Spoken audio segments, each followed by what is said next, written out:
tuning into me because of my freestyle edge sharpening system.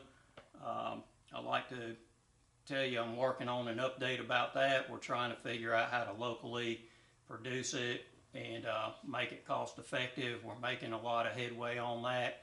So you should be seeing an update about that hopefully in the near future. But in the meantime, what I want to discuss a little bit is about my experience with some diamond stones, water stones, and the such, and what I found out about them and how I like to use them. To start with, if you're new to sharpening and you're trying to figure out what to purchase, I'll tell you right now, one of these lapping plates, don't spend the money on them. They're not worth it. But anyway, here's what I started with. I've got a few of the original diamond plates that I purchased. This is a DMT, two-sided. Here's a coarse die sharp, and here's supposed to be a very fine. I've outgrown these. I wouldn't recommend purchasing these. I would just go ahead and invest the money in a better plate. So, but they do have a purpose around the shop for some things that you're not really looking to refine too well. Here's a couple of the trends. Now, I bought one. This one's got more wear on it. This one's pretty fresh. I keep this one on my table for sharpening.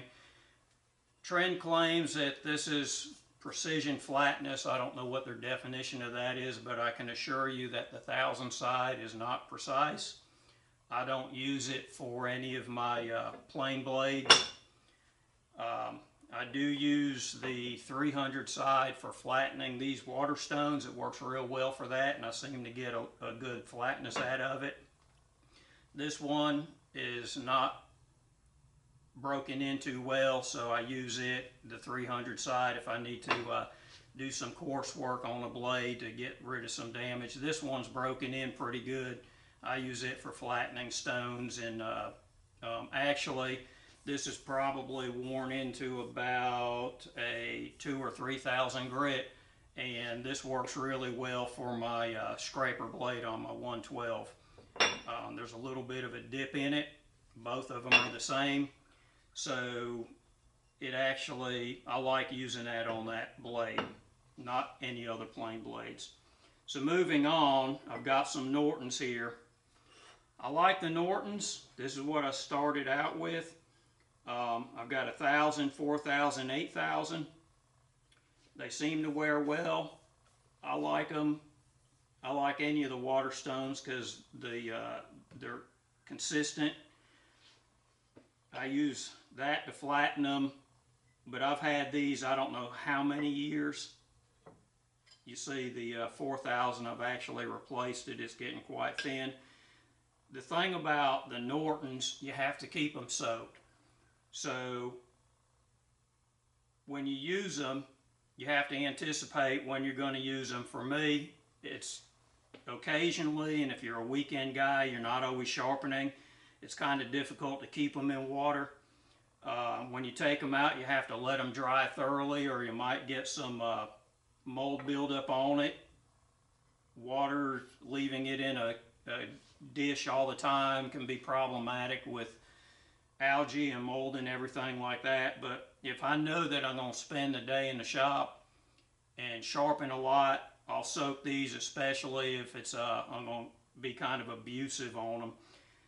This is a set of the ceramic stones, the Shaptons. I got 1,000, 6,000, and a 16,000. What I like about these, you can leave them here, and all you have to do is spray water on them. You don't have to soak them. You don't have to really take care of them other than to keep them flat. So I flatten them again with the Trend, the 300 side. They seem to hold up good.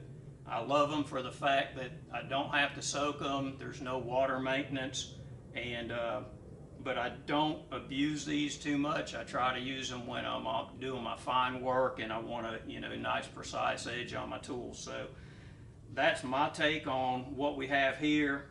If I were to invest money back, I would go ahead and find me a good diamond plate. I don't know who makes the flattest one. I deal with the trends because I'm used to them and I've worked my technique around that. If you're going to spend a lot of time in the shop sharpening, it might be worth it to go ahead and do something that's a little more cost effective with the Nortons. And if you're a part-time guy, it might be a good investment just to have something like a ceramic, just so that you don't have to worry about the problem of water. So that's my take on stones. This is what I've worked my technique into, and hopefully that'll give you something to think about if you're looking at purchasing anything.